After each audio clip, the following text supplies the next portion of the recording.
My name is Bhavdeep Poddar. मैं आप सभी का स्वागत करता हूं नेविगेट इंस्टीट्यूट पर। दोस्तों, आज मैं आप लोगों के लिए एक इम्पॉर्टेंट नोटिफिकेशन लेकर आया हूं और ये नोटिफिकेशन है Madhya Pradesh public service commission यानी कि एमपीपीएससी द्वारा जारी नई एक वैकेंसी का। जो वैकेंसी है अबाउट आपका ट्रांसपोर्ट व्हीकल का, जो ट्रांसपोर्ट व्हीकल सब इंस्पेक्टर होता है, right. Transport vehicle sub inspector जो है ये वैकेंसी इन जनरल सुनने में नहीं आती है। स्टूडेंट जो हैं इससे बहुत ज्यादा परिचित नहीं होते हैं। Although Madhya Pradesh public service commission ने इस वैकेंसी को अनाउंस किया है। इसको हिंदी में आप परिवहन यान परिवहन उपनिरीक्षक कह सकते हैं। 2025 की वैकेंसी है। यहाँ पर आपको बहुत सारी चीजें डिटेल में बताई जाएगी कि आपका कंप्लीट नोटिफिकेशन क्या है और इस एग्जाम का जो फॉर्म फिलिंग है वो कब से स्टार्ट हुई है और कब तक ये आप फॉर्म फिल कर सकते हैं। हालांकि हम देखें तो आज हम जब ये वीडियो बना रहे हैं तब तक आपका ये नोटिफिकेशन अनाउंस होकर फॉर्म फिलिंग स्टार्ट हो चुकी है। अगर आपने अभी तक फॉर्म फिल नहीं किया है तो you can fill the form. अब इसके बारे में थोड़ी सी और अगर हम डिटेल बात करें तो ये Madhya Pradesh public service commission का नोटिफिकेशन जो है इसमें आप देखेंगे कि पीएससी ने जो है इसकी लास्ट डेट जो दी है वो 19 जुलाई दी हुई है। अभी आपके ये फॉर्म भरना स्टार्ट हो चुके हैं। आप इसका फॉर्म फिल कर सकते हैं। दूसरी बात अगर मैं यहां से आपको बताऊं तो एक इंपॉर्टेंट बात है जो हमारे साथ अक्सर देखने को आता है, सुनने को मिलता है कि स्टूडेंट जो है, हमारे यहाँ का एक दो स्टूडेंट के साथ ऐसा हुआ, जो एक्स स्टूडेंट है उनने ये किया, सर फॉर्म आ चुका है, मैं किसी और वैकेंसी की बात कर रहा हूँ, बट फिर भी मैं आपको हिंट करना चाह रहा हूँ, अवेयर करना चाह रहा हूँ, तो मैं अलर्ट करना चाह रहा हूँ कि उनने ये देखा कि sir last date of examination क्या है, 19 जून जुलाई फॉर एग्जाम्पल। और वो क्या करते हैं 19 जुलाई का सोच के बैठे रहते हैं। 19 जुलाई को वो सोचते हैं कि चलो फॉर्म फिल कर देंगे और शाम को जब वो फॉर्म फिल करने के लिंक ओपन करते हैं तो उन्हें वो फॉर्म फिलअप नहीं हो पाता है, क्योंकि यहाँ पर एमपीपीएससी द्वारा इंपॉर्टेंट इंस्ट्रक्शन साथ में दिया गया है कि ये 12 बजे तक ही होगा, दोपहर 12 बजे तक। कोई दिक्कत नहीं है, लेकिन हमें 19 तारीख आने ही क्यों देना, हमें उसके पहले ही फॉर्म फिलअप करना है। एक चीज ये हो गई, फॉर्म की लास्ट डेट आप इंपॉर्टेंट है, इसके पहले पहले आप फॉर्म फिलअप करें। अब हम बात करने वाले हैं इस डिटेल्ड नोटिफिकेशन की और ये हमारे लिए क्यों बेनिफिटेड है, क्या बेनिफिट कर सकता है और क्यों हमारे लिए फायदेमंद है ये, ठीक। चलिए, तो सबसे इंपॉर्टेंट तो पहली बात, जब भी आप कभी कोई नोटिफिकेशन वगैरह पढ़ते हैं, देखना है कि वो ओरिजिनल या 100% ट्रू है या नहीं है। तो एमपीपीएससी की वेबसाइट से इसको डाउनलोड कर सकते हैं, जहां पर आपको एक कंफर्मेशन मिलेगा कि ये है। अंतिम तिथि मैंने आपको बता दी है लास्ट डेट फॉर्म फिलअप करने की। अगर हम देखें आगे हमारे पास कुछ और फैक्ट्स हैं, जैसे आप फॉर्म कहां से फिलअप कर सकते हैं, वो फॉर्म फिल कर सकते हैं आप mpsc.mp.gov.in से जाकर। नेक्स्ट यहाँ पर जो चीज है आपकी, वो है आपकी आयु की गणना। आयु की गणना हालांकि यहाँ पर जो की जा रही है वो की जा रही है 1 जनवरी 2026 के संदर्भ में। ठीक है, ये जो आयु की गणना है 1 जनवरी 2026 के संदर्भ में है। दूसरी चीज ये है कि यहाँ पर आपको रिलैक्सेशन भी मिलता है। ठीक है, रिलैक्सेशन मिलता है अगर आप कैटेगरी से बिलोंग करते हैं, चाहे आप, है ना, ओपन कैटेगरी या जनरल कैटेगरी को छोड़कर किसी भी कैटेगरी से देखेंगे आपको रिलैक्सेशन बिल्कुल मिलेगा। वहीं पर हम बात करते हैं कि आपका जो ये एग्जामिनेशन है, इस एग्जामिनेशन में और कौन कौन सी डेट इंपॉर्टेंट है, राइट।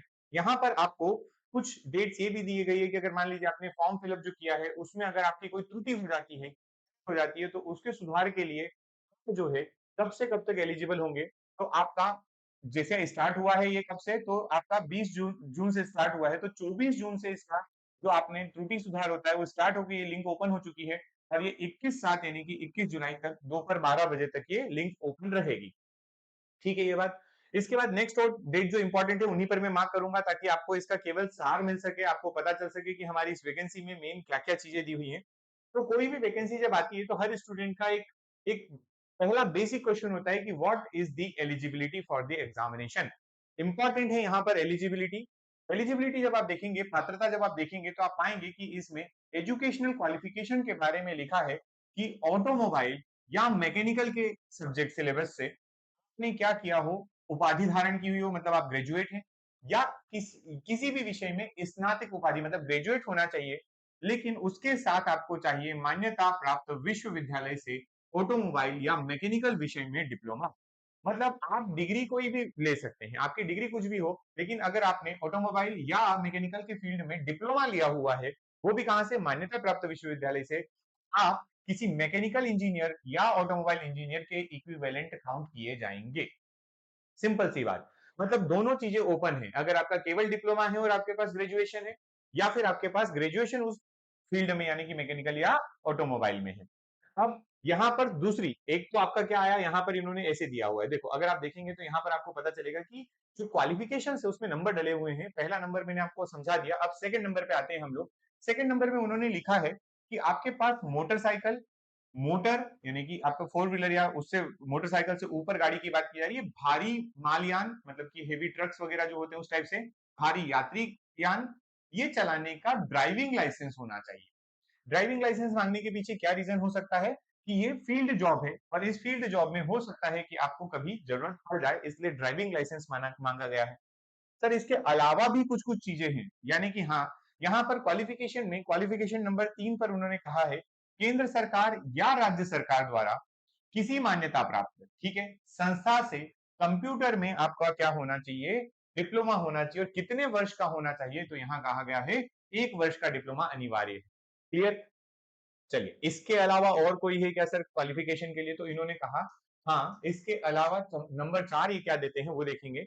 नंबर 4 पर लिखा है अभ्यर्थी का शारीरिक तथा मानसिक स्वास्थ्य अच्छा होना चाहिए, जो कि आप अगर इस वीडियो को यहां तक देखते हुए आ गए मतलब आपका अच्छा है। ठीक है। नेक्स्ट बात करें कि यहाँ पर आपको अन्य पिछड़ा वर्ग और सामान्य वर्ग के लिए अभ्यर्थियों की ऊंचाई, जो कि फिजिकल क्वालिफिकेशन की बात होती है यहाँ पर, उनके बारे में बताया गया कि सीना आपको इतने से इतने सेंटीमीटर तक फुला हुआ होना चाहिए, सांस लेने के बाद इतने और बिना फुलाए इतना होना चाहिए मिनिमम। अनुसूचित जाति के लिए यही जो डेटा है, यही जो क्वालिफिकेशन है, वो थोड़ा सा परसेंटेज या ये कहें कि डायमेंशन कम कर देते हैं वो लोग। जैसे हाइट अगर जो आपका जनरल या ओबीसी के 1.68 मीटर होना चाहिए, अगर अनुसूचित जाति या जनजाति के स्टूडेंट है तो 1.60 भी हो सकती है। वहीं पर महिलाओं अभ्यर्थियों के लिए 1.5 होना चाहिए। बिल्कुल सिंपल सी बात है, महिलाओं के लिए सीने के माप का कोई यहाँ पर कंडीशन या क्वालिफिकेशन मायने नहीं रखेगी, क्योंकि पुरुष जो भी अभ्यर्थी हैं उनके लिए ये लागू होगा। ये क्वालिफिकेशन है। क्वालिफिकेशन में आपको एडिशनली कि आई साइट के बारे में भी पूछा जाएगा, ये भी आपकी 6/9 होना चाहिए। ठीक है, बेसिक चीजें हैं। प्लस मध्य प्रदेश पीएससी यानी कि आपका एमपीपीएससी का जब भी आप फॉर्म फिलअप करते हैं, रोजगार पंजीयन अनिवार्य होता है। रोजगार पंजीयन का आपको यहाँ पर नंबर देना पड़ेगा, तो आपका ये फॉर्म फिलअप होगा। क्लियर है ये बात। अभी अब यहाँ पर ना मैं आपको एक डेट दिखाना चाहता हूँ, जिसमें आपको ये पता चल जाएगा कि अभी इसमें कितनी चीजों से हम लोग अवेयर हैं, किन किन चीजों पर हमें यहाँ पर जानकारी नहीं दी गई है। जिसका एक समरी वाइज हम देखें तो हमारे पास यहाँ पर एक टेबल आती है। अच्छा, ये वैकेंसी का भी अनाउंसमेंट देख लीजिए, टोटल वैकेंसी की जब की जाएगी, है ना, टोटल रिक्ति कितनी है। तो यहाँ पर हम देखें अनरिजर्व के लिए 10 वैकेंसी है, एससी के लिए 6, एसटी के लिए 7, ओबीसी के लिए 9, ईडब्ल्यूएस के लिए 3, यानी कि ऑल अगर हम सम करके देखें तो आपके पास 35 वैकेंसी है, जो कि एमपीपीएससी के द्वारा अभी जो वैकेंसीज अनाउंस की जा रही है। कि अगर फील्ड में देखेंगे ना आप, तो जैसे एई होता है, जैसे और भी एग्जामिनेशन है, उसमें वैकेंसी बहुत ज्यादा नहीं आ रही है। एमपीपीएससी ने ये मैकेनिकल के लिए बहुत अच्छी वैकेंसी अनाउंस की है। और प्रीवियस ईयर में आप देखेंगे तो मैकेनिकल को कोई डेडिकेटेड वैकेंसी मिल नहीं रही थी, लेकिन ये आपको यहाँ पर वैकेंसी मिल रही है। ठीक है, तो ये 87 और 13% वाला मामला जो है वो बिल्कुल अलग है, उसको छोड़ दीजिए। यहाँ पर विभाग के बारे में बताया गया है कि विभाग का नाम आपका ट्रांसपोर्ट डिपार्टमेंट होगा। ठीक है, श्रेणी होगी थर्ड थर्ड ग्रेड ऑफिसर बनाएंगे, ये अच्छी होती है पोस्ट। पद की स्थिति यहाँ पर स्थायी है, मतलब इसमें कोई भी आपको 1 साल का टेन्योर या 2 साल का टेन्योर इस तरीके से नहीं निकलना पड़ेगा, डायरेक्ट यहाँ पर आपका परमानेंट पोस्टिंग होगी। यहाँ पर वेतनमान है 2800 ग्रेड पे है, जो कि अब नया वेतनमान लगने के बाद डेफिनेटली बहुत ज्यादा बढ़ जाएगी। इसकी जो सैलरी है वो काफी अच्छी होना चाहिए। अर्हता यानी क्वालिफिकेशन की जब बात की गई तो यहाँ पर शैक्षणिक अर्हता और शारीरिक अर्हता जो अभी आपको ऊपर बताई गई थी वो चीजें होंगी। अब इतना सब होने के बाद सर एज लिमिट भी बता दीजिए। एज लिमिट क्या है, आयु सीमा। आयु सीमा 21 वर्ष मिनिमम बोला गया है और 33 आपको मैक्सिमम बोला गया है। अब ये किनके लिए है, तो ये सामान्य वर्ग के जो स्टूडेंट्स हैं उनके लिए है, ये सामान्य वर्ग के स्टूडेंट्स हैं। तो सर फिर क्या कैटेगरी के लिए कोई रिलैक्सेशन है? यस, अभी आपको कहा था कि एक तो गणना की तिथि क्या होगी, 1 जनवरी 26 होगी। दूसरा यहाँ पर ना आपको जो standard relaxation in the age है वो यहाँ पर मिलेगा।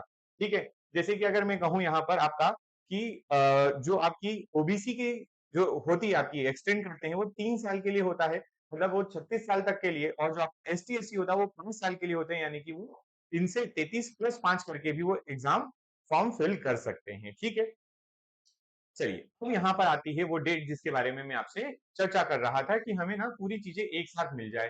पूरी चीजें एक साथ कैसे मिलेगी, तो देखें यहाँ पर उन्होंने विज्ञापन की तिथि का अनाउंसमेंट किया है। विज्ञापन की तिथि जो है वो 4/6 यानी कि 4 जून को आई है। उसके बाद उन्होंने कहा ऑनलाइन आवेदन की स्थिति बताइए। प्रारंभ कब से हुए हैं, तो ये 20 जून से स्टार्ट हो चुके हैं। सर कब तक चलेंगे, लास्ट डेट कब तक है, तो सर 19 जुलाई तक है। उसमें भी 19 जुलाई पूरा नहीं है क्योंकि ये दोपहर 12 बजे तक ही है। नेक्स्ट हम बात करें कि इसमें संशोधन की तिथि कब तक होगी, तो ये जो शुरू हुई है 24 तारीख से, 24 जून से, एंड डेट जो है इसकी वो है 21 जुलाई। यहां तक आप इसको 12 बजे तक इवन है ना संशोधन कर सकते हैं, उसके बाद इसमें कोई संशोधन किसी प्रकार का नहीं होगा। नेक्स्ट अगर हम बात करें यहाँ पर के पास अब यहाँ पर मेन चीजें आ रही हैं, लाइक प्रवेश पत्र कब आएगा सर, एडमिट कार्ड कब आएगा इसका, तो एडमिट कार्ड हो, चाहे आपकी एग्जाम डेट हो, चाहे आपका जो अंतिम तिथि किसी भी चीज की हो, आपका इंटरव्यू हो, किसी भी प्रकार का, इवन आपका अभी जो है सिलेबस भी, ये कोई भी चीज, किसी भी चीज का डिक्लेरेशन अभी नहीं किया गया है, यथा समय घोषित की जाएगी करके इन्होंने छोड़ दिया है। इसका मतलब बहुत जल्द इसका नोटिफिकेशन भी आपके पास आने वाला है। ठीक है, ये बात क्लियर है? चलिए, इसको अगर हम देखें और आगे बढ़ते हैं, तो इसमें आपको और जो चीज जानने वाली है वो यही थी कि स्पेशली आपको सिलेबस पता चल जाए, और सिलेबस के अलावा जो है उसमें आपको जो क्वालिफिकेशन का बहुत इंपॉर्टेंट ध्यान देना है। जो जितने में एज लिमिट की बात कर रहा था वो यहाँ पर पूरी लिखी हुई है, देखो अभ्यर्थी को जो आयु सीमा में छूट देने की होगी वो आपको मिलेगी यहाँ पर डेफिनेटली, और निर्देश वगैरह दिए हैं। आप ये पूरा जो है आपका जितना भी नोटिफिकेशन है, ये नोटिफिकेशन आप टेलीग्राम चैनल से, नेविगेट के टेलीग्राम चैनल से, या फिर आपके एमपीपीएससी की ऑफिशियल वेबसाइट से डाउनलोड कर सकते हैं, वहां से आपको ये मिल जाएगा पूरा। इसमें जो बाद की प्रक्रिया में जो दस्तावेज वगैरह यानी कि डॉक्यूमेंट वगैरह रिक्वायर्ड होंगे वो सब बात की बातें वो सब होंगी। अब बात आती है कि सर इसकी प्रिपरेशन कैसे की जाए। अल्टीमेटली हम लोग ये चाहते हैं कि हमें इसकी प्रिपरेशन करना है, तो उसके लिए हमें क्या करना पड़ेगा, आप लोगों के लिए आप लोगों के लिए यहाँ पर एक चीज लेकर आ रहे हैं हम लोग, और वो है आपका नेविगेट इंस्टीट्यूट द्वारा नेविगेट प्राइम पर, यानी कि ये हमारी ऑनलाइन क्लासेस अवेलेबल होती है यहाँ पर। आप चाहें तो गूगल प्ले स्टोर पर जाकर, चाहे आप एप्पल स्टोर से जाकर, चाहे आप वेब में नेविगेट प्राइम को डाउनलोड कर सकते हैं। नेविगेट प्राइम पर आपको इसका कंप्लीट सिलेबस कुछ आज इस तरीके से आपको कोर्सेस अवेलेबल होंगे, मिलेंगे, है ना। इस कोर्स पे आप यहाँ पर आपके जितने भी अभी कोर्सेस रन हो रहे हैं, नई बैच स्टार्ट होने वाली है आपकी, जो कि आपके एमपी ट्रांसपोर्ट इंस्पेक्टर की होगी। उसमें आपका कंप्लीट सिलेबस जो भी आएगा, सिलेबस अभी डिफाइंड नहीं है इसलिए थोड़ी सी डिले वाली चीज चल रही है, क्योंकि सिलेबस कहाँ से शुरू किया जाए। इवन दो अगर आप हमारे डेमोज वगैरह देखना चाहते हैं तो आप एप्लीकेशन डाउनलोड कर सकते हैं, इस पर आपको कुछ डेमोज वगैरह मिल जाएंगे, आप देख सकते हैं कि किस प्रकार से पढ़ाया जाता है और टू दी मार्क पढ़ाया जाता है, राइट। आप इसको डाउनलोड कर सकते हैं और हमारे साथ जुड़ सकते हैं, अगर आप चाहते हैं कि आप ट्रांसपोर्ट सब इंस्पेक्टर की कंप्लीट सिलेबस को एक जगह कंप्लीट तैयार कर सकें। Thank you so much.